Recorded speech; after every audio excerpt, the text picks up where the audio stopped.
안녕하세요. PPT 솔루션입니다. 오늘은 K-스타트업 발표 자료를 준비할 때 꼭 알아야 할 핵심을 말씀드리겠습니다.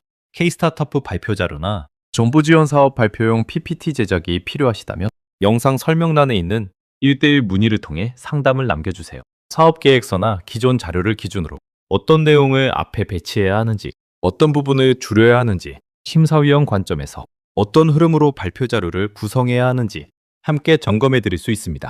그럼 바로 본론으로 들어가겠습니다. 많은 분들이 K-스타트업 발표 자료를 만들 때 이렇게 생각합니다. 사업 계획서 내용이 있으니까 이걸 PPT로 정리하면 되겠지? 그런데 이 방식이 가장 흔한 실수입니다. 사업 계획서와 발표 자료는 목적이 다릅니다. 사업 계획서는 있는 문서입니다. 항목별로 자세히 설명할 수 있습니다. 하지만 발표 자료는 다릅니다. 발표 자료는 짧은 시간 안에 심사위원을 설득하는 자료입니다. 심사위원은 발표 자료를 한 장 한 장 자세히 읽지 않습니다. 발표자의 설명을 들으면서 빠르게 판단합니다. 그래서 K-스타트업 발표 자료는 사업 계획서의 요약본이 아닙니다.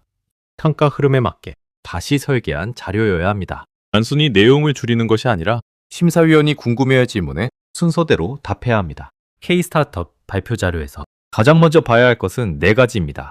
문제인식, 해결 방안, 성장 전략, 팀 역량. 첫째, 문제인식입니다. 문제인식에서 중요한 것은 단순히 불편하다, 비효율적이다 라고 말하는 것이 아닙니다. 심사위원이 알고 싶은 것은 문제가 실제로 존재하는지입니다. 즉, 누가, 어떤 상황에서 어떤 문제를 반복적으로 겪고 있는지 보여줘야 합니다. 예를 들어 보겠습니다. 소상공인은 마케팅이 어렵다. 이 문장은 맞는 말일 수 있습니다. 하지만 너무 넓습니다. 심사위원 입장에서는 어떤 문제가 얼마나 심각한지 바로 이해하기 어렵습니다. 대신 이렇게 말하는 것이 좋습니다. 소상공인은 광고비를 집행해도 어떤 채널이 실제 매출에 기여했는지 확인하기 어렵습니다. 그래서 반복적으로 비효율적인 광고비를 지출하고 있습니다. 이렇게 말하면 문제가 훨씬 선명해집니다. 고객이 누구인지 보입니다. 어떤 상황에서 문제가 생기는지 보입니다. 그 결과 어떤 손실이 생기는지도 보입니다. 문제가 선명해야 해결 방안도 설득력을 가질 수 있습니다. 문제가 흐릿하면 아무리 좋은 솔루션을 설명해도 그래서 왜 필요한데? 이 질문이 남습니다. 둘째, 해결 방안입니다. 많은 팀이 이 부분에서 기술이나 기능을 많이 설명합니다. AI 기반입니다. 자동화 기술입니다. 플랫폼 구조입니다. 데이터 분석 알고리즘을 활용합니다. 물론 이런 설명도 필요합니다. 하지만 발표 초반부터 기술을 깊게 설명하면 심사위원이 따라오기 어려울 수 있습니다. 해결 방안에서 먼저 보여줘야 하는 것은 기술의 복잡함이 아닙니다. 고객 문제가 어떻게 해결되는지입니다. 예를 들어 보겠습니다. AI 기반 자동 분류 솔루션입니다. 이렇게 말하는 것보다 고객 문의가 들어오면 내용을 자동으로 분류합니다. 그리고 담당자가 빠르게 응대할 수 있게 만듭니다. 이렇게 말하는 것이 훨씬 이해하기 쉽습니다. 기술 설명은 그 다음에 들어가도 늦지 않습니다. 먼저 고객이 어떤 변화를 경험하는지 보여줘야 합니다. 그 다음에 그 변화를 가능하게 만드는 핵심 기술을 설명하면 됩니다. 즉, 해결 방안 슬라이드는 우리가 어떤 기술을 가지고 있는가 보다 고객의 문제가 어떻게 해결되는가를 먼저 보여줘야 합니다. 셋째, 성장 전략입니다. K-스타트업 발표 자료에서 성장 전략은 매우 중요합니다. 하지만 여기서도 많은 팀이 추상적인 표현을 사용합니다. 글로벌 시장으로 확장하겠습니다. B2B 시장을 공략하겠습니다. 플랫폼으로 성장하겠습니다. 시장 점유율을 확대하겠습니다. 이런 문장은 방향은 있어 보입니다. 하지만 실행 계획은 잘 보이지 않습니다. 심사위원은 큰 비전만 보는 것이 아닙니다. 이 팀이 실제로 어떤 순서로 움직일지 보고 싶어 합니다. 그래서 성장 전략은 단계가 보여야 합니다. 예를 들어 이렇게 정리할 수 있습니다. 1단계.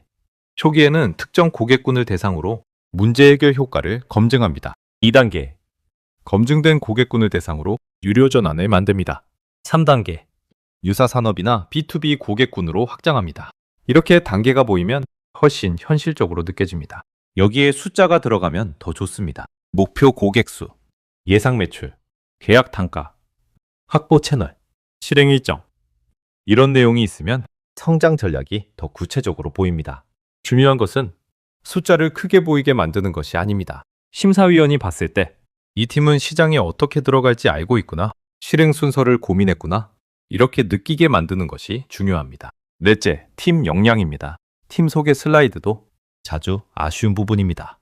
대부분 학력, 경력, 수상이력, 전 직장을 나열합니다. 물론 이런 정보도 참고가 됩니다. 하지만 심사위원이 궁금한 것은 단순히 누가 있는가가 아닙니다. 핵심은 이것입니다.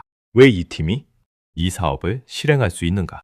대표의 경험이 고객 문제와 연결되는지, 개발자의 역량이 제품 구현과 연결되는지, 영업이나 마케팅 경험이 초기 고객 확보와 연결되는지, 이 부분이 중요합니다. 예를 들어 보겠습니다. 대표 10년 경력.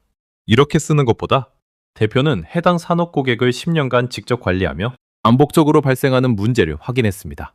이렇게 쓰는 것이 훨씬 설득력이 있습니다. 단순한 경력 나열이 아니라 사업의 문제를 발견한 배경과 실행 가능성으로 연결되기 때문입니다. 팀 역량은 이력의 양보다 사업과의 연결성이 중요합니다. 사업 계획서는 있는데 발표용 PPT로 어떻게 바꿔야 할지 막막하다면 먼저 구조부터 점검해 보는 것이 좋습니다.